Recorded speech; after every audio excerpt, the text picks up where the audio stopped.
Halo guys, Assalamualaikum warahmatullahi wabarakatuh.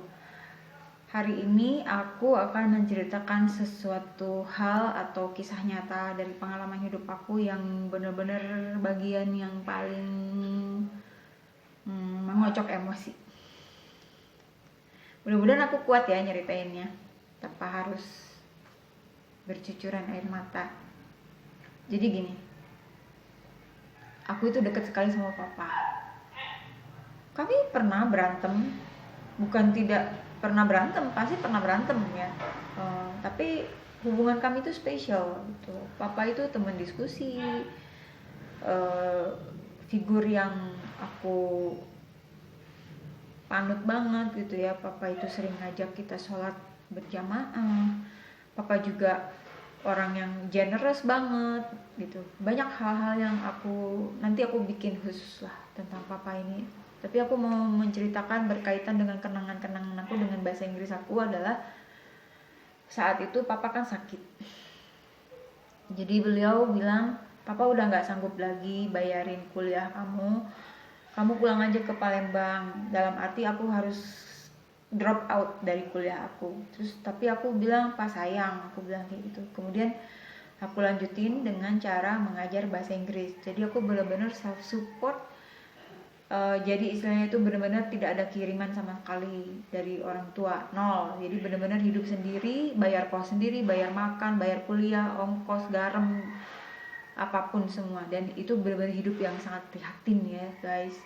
Nah, kemudian kondisi papa itu makin memburuk sampai akhirnya beliau udah tidak bisa lagi tidak bisa apa-apa lagi. Papa kena stroke waktu itu, dan pas saat kena stroke itu aku ditelepon disuruh pulang ke Palembang karena takutnya papa takutnya meninggal saat itu. Jadi aku tuh ke Palembang lah, pulang gitu. Tapi ya gitu, papa itu kalau aku pulang dia tenang lagi gitu. Ya nggak gimana akhirnya aku pulang lagi ke Bandung. Dan itu pernah kejadian berapa kali tuh bolak-balik Palembang sampai istilahnya itu benar-benar tabungan buat ongkos. Itu kan mahal waktu itu ongkos itu, jadi penghasilan cuma sedikit, keluarin duit buat ongkos gede gitu. Jadi benar-benar itu kondisi yang sangat-sangat mengerikan saat itu. Nah, suatu saat aku pulang lebaran, dan itu lebaran terakhir aku sama papa. Jadi saat itu papa itu jalannya udah susah banget, hampir boleh dibilang dia nggak bisa jalan lagi, tapi dia maksain buat jalan. Jadi dia pegangan dinding gitu.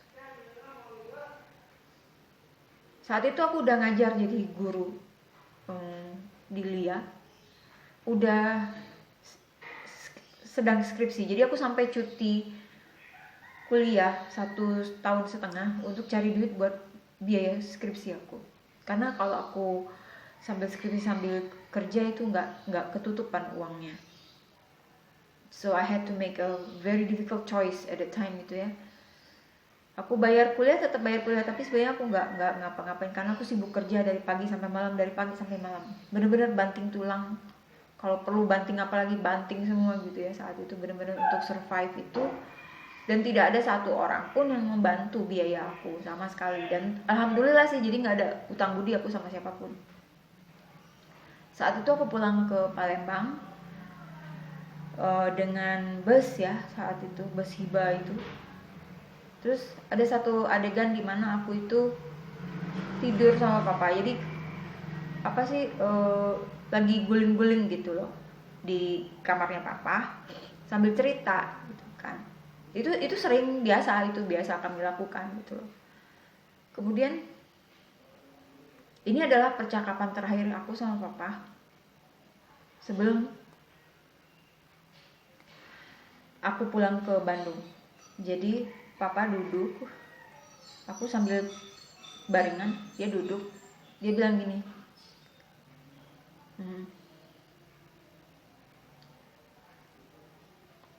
papa minta maaf. Papaku bilang minta maaf, padahal seumur hidup dia tuh gak pernah minta maaf. Mau berantem kayak gimana, mau dia salah kayak gimana, dia gak pernah minta maaf. Tapi di percakapan terakhir itu beliau minta maaf ke aku. Papa bilang, papa minta maaf ya Nun, papa nggak bisa biayain Nunun dan Nunun terpaksa harus kerja. Aku bilang gini, aku ceria-ceriain aja, nggak pakai nangis kayak sekarang ya. Di depan dia tuh aku selalu nggak nunjukin aku susah kayak gimana, enggak. Aku bilang,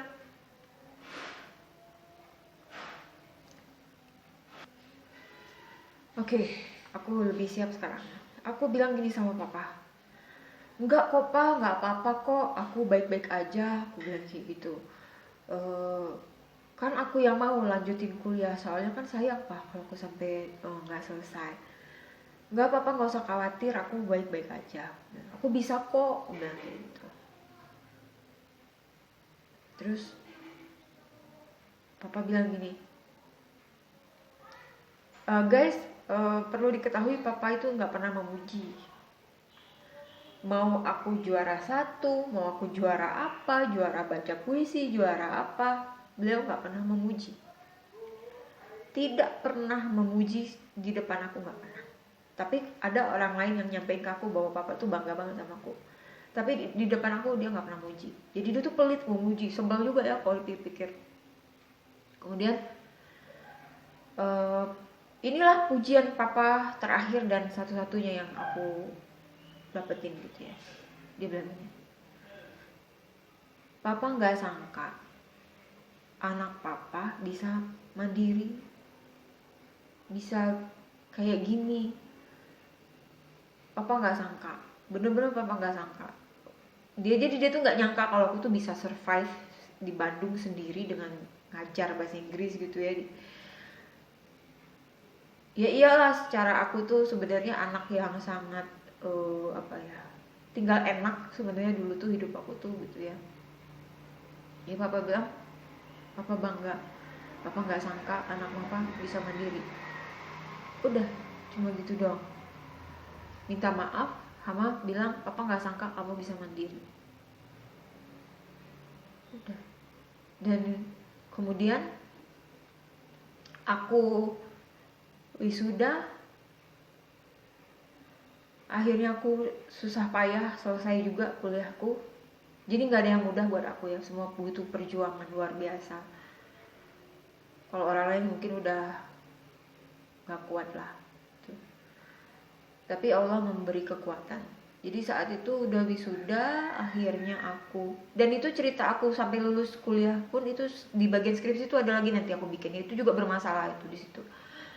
Aku lulus, kemudian beberapa bulan kemudian wafat, meninggal. Dan itu percakapan terakhir aku, karena abis itu aku pulang ke Bandung. Berapa bulan kemudian aku nggak pulang lagi ke Palembang, jadi aku ketemu lagi, balik lagi ke Palembang itu ketika papa sudah meninggal. Jadi aku ditelepon papa meninggal, aku pulang, dan itu aku benar-benar yang nangis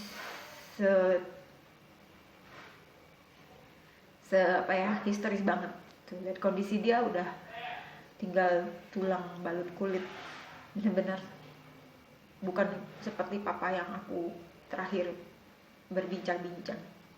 Jadi sebenarnya berat ya buat kalian-kalian yang sekolah jauh dari orang tua. Kadang kita nggak pernah tahu kapan terakhir kita ketemu sama orang tua kita, ya nggak? Jadi buat kalian-kalian yang nggak perlu harus merantau untuk cari ilmu, ya berbaik-baiklah ke teman yang merantau, karena itu lebih susah, lebih berat buat kami gitu.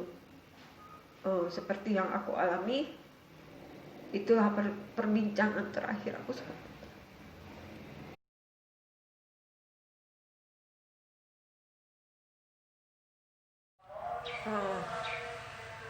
Maaf ya guys, this is so emotional for me.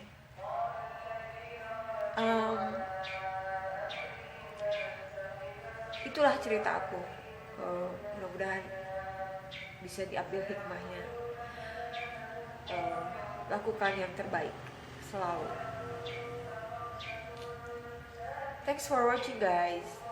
Assalamualaikum warahmatullahi wabarakatuh.